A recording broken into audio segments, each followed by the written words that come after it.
Released in February 2019, The Division 2 took everything the original game did and made it better, improving on things fans didn't like about that first, admittedly very promising game.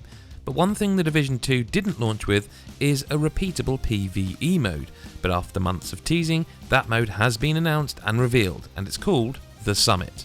The Division 2 has had superb support so far, with multiple downloadable content episodes, new specializations, raids, and in March this year, Ubisoft put out the Warlords of New York expansion, allowing the Division 2 players to travel to New York and basically visit the first game again. This new mode, however, will be a 100-floor skyscraper that you take on floor by floor. Enemies you'll have met throughout the game will arrive to try and stop you, and it'll even feature foes from New York. You start the summit by approaching the elevator on the New York mega map, and then every 10 floors you'll face off against a boss. Beating that boss will create a rally point that allows you to start from that floor next time you play. In other words, you can skip the first 10 floors if you beat the first boss and start on floor 11, and so on.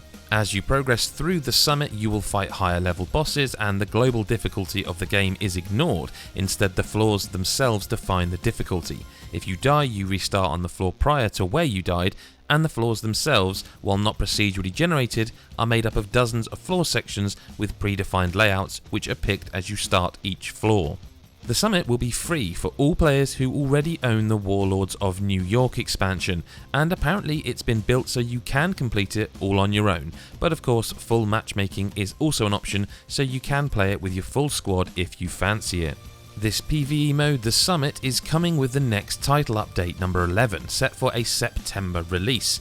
But if you're on PC, you can actually get involved via the public test server, which is happening on September the 4th.